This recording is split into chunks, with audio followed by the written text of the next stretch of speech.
सब इस वक्त मुल्क के हालात तो आपके सामने हैं और जाहिर बात है कि संभल नहीं रहा। पीडीएम की हुकूमत से चीज़ें जो हैं वो संभल नहीं रहीं और इमरान खान साहब का तो एक ही मुतालबा है, इलेक्शंस। अब आपको क्या लग रहा है कि इस वक्त ये जो अदम इस्तेहकाम है और ऑप्शंस क्या हो सकते हैं पीटीआई के पास अगर पंजाब में निगरान वजीर आला उनकी मर्जी का नहीं होता और उन्हें एतराज़ होता है, क्योंकि इलेक्शन कमीशन की बायस पर पीटीआई बहुत ज़्यादा एतराज़ात पहले ही कर चुकी है। जी बिल्कुल सही आप फरमा रहे हैं कि इलेक्शन कमीशन ऑफ पाकिस्तान का पीटीआई की नज़र में जो किरदार है उसके ऊपर वो बहुत सारे सवालात उठा चुके हैं पहले से, और चीफ इलेक्शन कमिश्नर के वाले से भी, और कुछ चीज़ें उसमें मुझे जनमन लगती हैं। मिसाल के तौर पे तोशा खाना का केस जिस तरह से रेफरेंस बना के इमरान खान का के खिलाफ एक फौजदारी अदालत को भिजवाया गया और इमरान खान को बतौर मुलजिम तलब कर लिया गया, तो वो मुझे बड़ा अजीब लगता है। और दूसरी तरफ नैब की जो तरमीम हुई, उन तरमीम के नतीजे में तोशा खाना के रेफरेंसेस मियां नवाज शरीफ के खिलाफ, आसिफ अली जरदारी साहब के खिलाफ और यूसुफ रजा गिलानी साहब के खिलाफ खत्म कर दिए गए। तो मैंने उसी वक्त ये सवाल उठाया था कि चलो वो तो तरमीम की बुनियाद पे रेफरेंसेस नैब के खत्म हुए हैं तोशा खाना के हवाले से, लेकिन क्या election commission of Pakistan jurisdiction assume करेगा? क्योंकि तोशा खाना के हवाले से इल्जाम तो है ना, मियां नवाज शरीफ पे भी है, आसिफ अली जरदारी साहब पे भी है, यूसुफ रजा गिलानी साहब पे भी है, या इलेक्शन कमीशन ऑफ पाकिस्तान ने सिर्फ इमरान खान के खिलाफ तोशा खाना का रेफरेंस बना के फौजदारी अदालत को भिजवाना था? तो एक तो ये चीज। दूसरी चीज, जो इलेक्शन कमीशन ऑफ पाकिस्तान ने इस्लामाबाद के इंतखाबात वक्त पर नहीं करवाए और उन्होंने कहा कि अमला अवेलेबल नहीं है, सिक्योरिटी फराम नहीं हो सकी। भाई आप लोगों की रिस्पॉन्सिबिलिटी है कि आप लोगों ने इन चीजों को इंश्योर करना है, इंतजामात का आपने देखना है कि वो वक्त पर हो। और आपका काम क्या है? आपका तो काम इतना ही है कि आपका जितना भी अरबों रुपए का बजट है वो सिर्फ इसलिए है कि पाकिस्तान में वक्त पर साफ शफाफ इंतखाबात हो। मैं आपसे अर्ज करूं मखदूम साहब कि ये जो इलेक्शन कमीशन ऑफ पाकिस्तान का फेलियर है ना, मैं और आप बैठकर और ये गरीदा फारूकी साहिबा भी जो बात कर रही थी, जितने भी इशूज और प्रॉब्लम्स की निशानदही करते हैं मीडिया पे जी, वो बहुत सारे प्रॉब्लम्स दुरुस्त हो सकते हैं अगर इलेक्शन कमीशन ऑफ पाकिस्तान अपना काम सही तरीके से करना शुरू कर दे। क्योंकि हमारे मसाइल की बुनियाद में, जड़ों में जो एक मसला है वो अनफेयर इलेक्शन का है। इलेक्शन कमीशन ऑफ पाकिस्तान सही काम करता ही नहीं। सबसे पहला फ्रॉड वहां से शुरू होता है, सबसे पहला फ्रॉड। देखें, जमहूरियत का जो स्पिरिट है उसकी नफी हो जाती है, उसका कत्ल हो जाता है जब जमहूर जिन नुमाइंदों को इलेक्शन के जरिए अपने ऊपर बतौर हुकूमत लाना चाहते हैं उनकी बजाय कोई और आ जाए। तो सबसे पहला फ्रॉड उधर होता है। और वो फ्रॉड होता कैसे है? कभी वो डीलिमिटेशन हल्का बंदियों की, वो जो जिस तरह से उनको मैनिपुलेट किया जाता है उसकी वजह से होता है।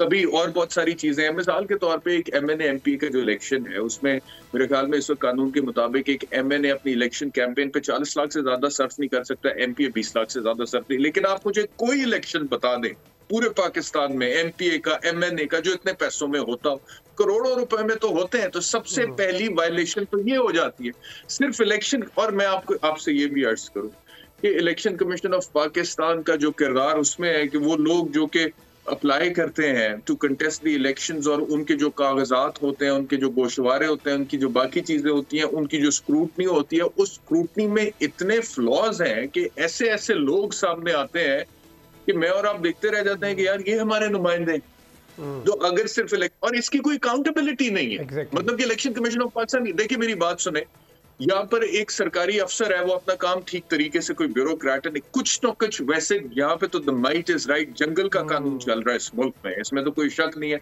लेकिन कोई फोरम तो है, उसके किसी हायर अप के पास जाके आप उसकी अकाउंटेबिलिटी के लिए कोई दरखास्त दे सकते हैं। मुझे आप ये बताएं कि इलेक्शन कमीशन ऑफ पाकिस्तान की अकाउंटेबिलिटी है क्या इस मुल्क में?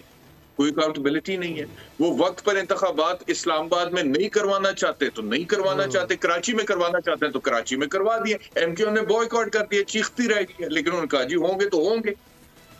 तो इलेक्शन कमीशन ऑफ पाकिस्तान ने पंजाब में चीफ मिनिस्टर का फैसला जो करना है, गिवन द फैक्ट के बैकग्राउंड में इतना कुछ है, आप मतलब कि कैसे एक्सपेक्ट करते हैं कि अगर वो कोई नाम डिसाइड करेंगे मिसाल के तौर पे, और वो उन नामों से होगा जो पीडीएम की तरफ से दिए गए हैं या पीएमएलएन की तरफ से दिए गए हैं, तो उसमें वो फिर शोर नहीं मचेगा, उसमें फिर शोर तो मचेगा। और अभी गरीदा खुद कह रही थी यहाँ पे थोड़ी देर पहले कि जो पाकिस्तान तहरीक इंसाफ की तरफ से नाम दिए गए थे वो संजीदा थे, और जो PMLN की तरफ से दिए गए हैं वो गैर संजीदा थे। तो अब अगर वो गैर संजीदा नामों में से एक नाम का इंतखाब हो जाता है तो जो गरीदा भी कह रही है और जो PTI का एक बयानी इलेक्शन कमीशन ऑफ पाकिस्तान की बायस होने के हवाले से उसको मजीद तकवीयत मिल जाएगी।